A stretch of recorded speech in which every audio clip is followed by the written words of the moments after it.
Hello, a warm welcome to all my colleagues. My name is Yogesh Dhameja and I am a contestant for the forthcoming elections as a candidate of the NSCI United Front. Today I wish to take up some discussion on the BAR, the income and expenditure statement provided by the action team to all of us. Firstly, having spoken to a couple of CAs, I raise a question on the fact that there is no opening and closing stock maintained. It's not been mentioned, I'm sorry. You might argue this is only an income and expenditure statement, so that should come in the balance sheet, but in the absence of a balance sheet, there should be at least a footnote or something that gives us an indication of the opening and closing stock.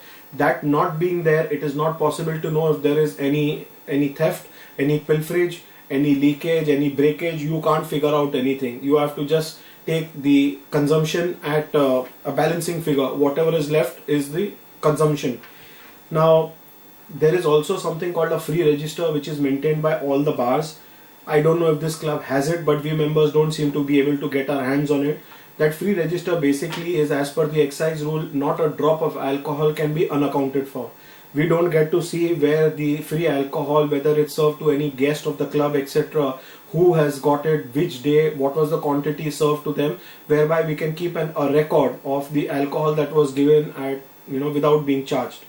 Thirdly, there are various schemes that are offered by most of the companies. 1 crate on 10 crates, 2 cartons on 15 cartons free, So all these schemes, I don't see them percolating down to us members in any way. Probably action team would be the best people to be able to reply where these free crates go.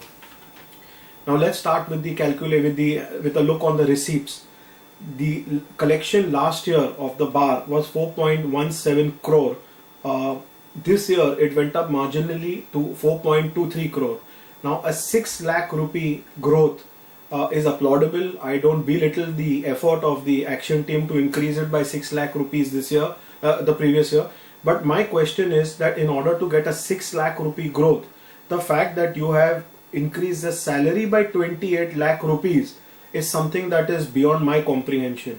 Can you imagine, to get a growth of 6 lakh rupee, the salary, there has been a hike of 28 lakh rupees. Last year, this department was already in a 4 lakh rupee loss. This year, you have increased the salary by 28 lakh rupees, and lo and behold, the loss is 32 lakh rupees.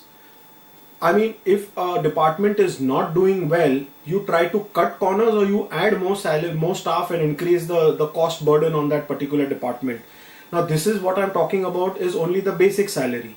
If you were to add the gratuity, you add the bonus and the amenities, etc., etc., the cost is a whopping 1.10 crore.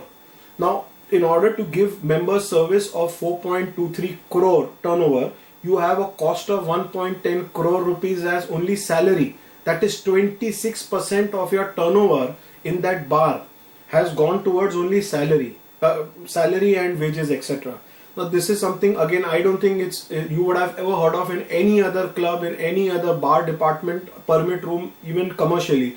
How can you have a 26% cost of only salary when your profit margin itself is between 45 to 60% markup, which is again on the higher side compared to other clubs. The other clubs have it only at 30%. We have a 60% markup, of which 26% is being eaten away by the salary heading. Thereafter, you have an interesting comparison of beer sales. Now I would like to assume that the beer sold in the bar would be a little premium in the pricing as compared to beer sold either in Prince or outside in the open lawn. The reason being, obviously in the open lawn there are no overheads. So you give that benefit to the members. Assuming that a beer is costing 100 rupees when you purchase it, you would sell it at 130 in the lawn but 140-45 in the bar. Obviously a little premium, 10 rupee, 15 rupee per glass more. Now what is surprising is that with this assumption I found out that there is a difference, there is a lowering of the cost if you are having beer outside the bar, but the profit margin in the bar is 30%, and if you see the catering department, page 51, the beer purchase is 9,27,000 and the selling price is 13.37, which gives you a profit margin of 44.26. Now I fail to understand that the same beer that you purchase from one particular shop or a supplier, in the bar you should have a higher margin of profit. You make only 30%, whereas at a cheaper price being already supplied outside the bar you make 44%. So this is something totally, this is a bouncer. You just can't understand how you can possibly get a lower profit when you're selling it more expensive. Now, lastly, I want to discuss about the guest fees. This is something you might actually find very funny. They've shown the guest fees as 18,568.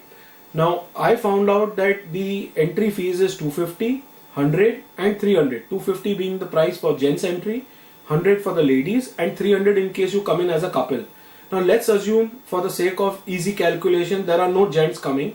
There are no couples, because that would make the costing go up to 250 per head or 150 per couple per head. I am saying only ladies have entered at 100 rupees. That means that you have got only 186 ladies coming in the whole year of 365 days. Every 2 days you have one lady guest. That's it. No gents, no couple. Because if I divide by 250, I don't even get 100 guests in the whole year. Can you believe anybody who has been to the bar that in 2 days you have one guest entry coming into the bar? The bar night is virtually packed with only guests, and this is the collection that we have. 18,568. How do you get an odd figure of 568 when the collection is round figure? So friends, with these figures, I leave the choice in your hands, whether you feel that what I have explained is valid, or you feel the accounts distributed by the action team is digestible to you. If you feel that my accounts, the way I have presented it, all from the book, from their income and expenditure statement, all from there, if you feel that I have some merit in the explanation I have offered, please ensure that you come along with your friends, your colleagues, your building members, fellow members, etc. Whoever you know, bring them along to cast your precious votes in favor of the NSCI United Front. We desperately need an opposition in order to bring some checks and balances in this kind of accounting. Thank you for watching this video, and I hope to see you there on this coming Sunday. Thank you once again.